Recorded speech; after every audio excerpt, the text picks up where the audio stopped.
দৌলতাবাদের মহারাজপুর কৃষি সমবায় সমিতির নির্বাচন, যেখানে বাম কংগ্রেস সমর্থিত প্রার্থীদের জয় জয়কার।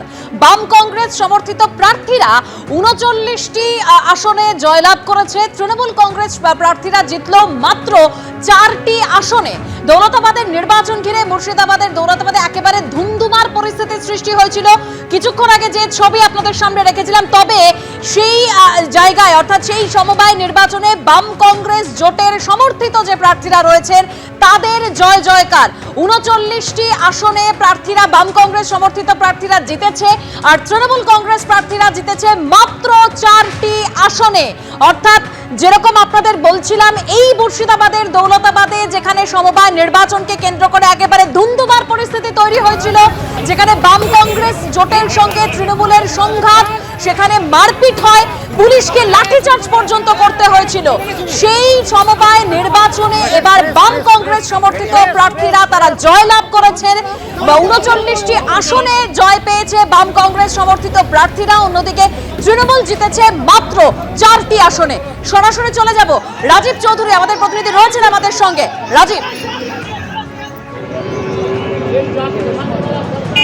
দেবস্মিতা, এই মুহূর্তে যে বাম কংগ্রেস তারা অধিকাংশ আসনেই জয়লাভ করেছে। আমরা যেটা জানতে পারছি যে 43টা আসনের মধ্যে 39টি আসনে বাম কংগ্রেস জয়লাভ করেছিল। আমরা আরেকটা সূত্র থেকে জানতে পারছি আবার কিছু রিকাউন্ট হওয়ার পরে বাম কংগ্রেসের আসন সংখ্যা 41 হতে পারে। এখন 39 না 41 সেই সংখ্যাটা নিয়ে কিছুটা সংশয় রয়েছে, কিন্তু নিরঙ্কুশ 43টা আসনের মধ্যে নিরঙ্কুশ আসনেই বাম কংগ্রেস জয়লাভ করেছে। এবং সকাল থেকে যে টানটান উত্তেজনা ছিল, সেই টানটান উত্তেজনার অবসান হয়েছে। বাম কংগ্রেস কর্মী সমর্থকরা তারা একটু দূরে রয়েছেন।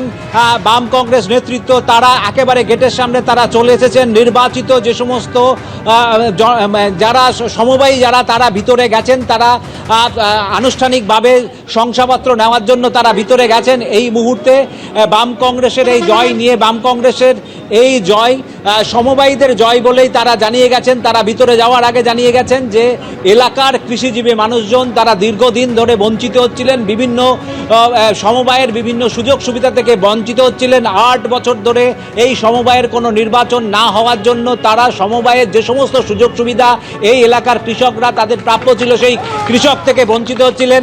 এবং এই যে এখন এই মুহূর্তে কংগ্রেস নেতৃত্ব তারা দাঁড়াচ্ছেন, তারা একেবারে উৎসবে তারা ফেটে পড়েছেন। এবং আমরা এখন বহরমপুরের প্রাক্তন বিধায়ক মনোজ চক্রবর্তী রয়েছেন, তার সঙ্গে কথা বলার চেষ্টা। মনোজ দা, এই জয় কেমন লাগছে? জয় জনগণের জয়। এখানকার নেতৃত্ব এবং সমস্ত যারা বাম কংগ্রেস বাম যে জোট, তারা মাটি কামড়ে এখানে লড়াই দিয়েছে। এবং এখানে সকাল থেকে উঠে লুম্পেনিজম, ভ্যান্ডালিজম হচ্ছিল, আপনারা ছিলেন, দেখেছেন, সেই ছবি আমরা দেখতে পাচ্ছি মিডিয়ায় আজকে। তারপরে আমাদের নেতা অধীর চৌধুরী প্রশাসনের সঙ্গে ঊর্ধ্ব কর্তৃপক্ষের সঙ্গে যোগাযোগ। এই জয়টাকে আপনারা কিভাবে দেখছেন? এই জয় আগামী দিনের বার্তা। এই জয় চোরের বিরুদ্ধে সিলমোহর দিয়েছে মানুষ। এবং এই বিধানসভার আগে কি এই এলাকায় কংগ্রেস বাম উজ্জীবিত হলো? কংগ্রেস বাম তো উজ্জীবিত আছেই। এরা পুলিশের একটা অংশ দিয়ে এবং মাস্তান গুন্ডা দিয়ে এরা দখল করেছে, বাকি কিছু নেই। একেবারে কংগ্রেস নেতৃত্ব, বাম কংগ্রেস নেতৃত্ব তারা এই জয় ব্যাপারে তারা খুবই উচ্ছ্বসিত। এবং বাম কংগ্রেস নেতৃত্ব যারা কর্মী সমর্থক তারা দূরে রয়েছেন, পুলিশ তাদেরকে দূরে রেখেছেন যাতে আবার নতুন করে কোনো অশান্তির পরিবেশ সৃষ্টি না হয়, তার জন্য দূরে রয়েছেন। কোনো যেন বিজয় মিছিল না করে পুলিশের পক্ষ থেকে বারবার বলা হচ্ছে। এবং এই নির্বাচন ঘিরে সারাদিন যে টানটান উত্তেজনা ছিল, ফলাফল প্রকাশের পর বাম কংগ্রেস নেতৃত্ব তারা স্পষ্টতই তারা কিন্তু খুশির মেজাজে। শাসক তৃণমূল কংগ্রেসের যারা কর্মী সমর্থক নেতৃত্ব ছিলেন তারা কার্যত এখান থেকে দূরে সরে গেছেন। এবং এই মুহূর্তে প্রচুর পুলিশ বাহিনী ঘটনাস্থলে আর নতুন করে যাতে অশান্তি না ছড়ায় তার জন্য ভিতরে এবং বাইরে প্রচুর পুলিশ বাহিনী রয়েছে।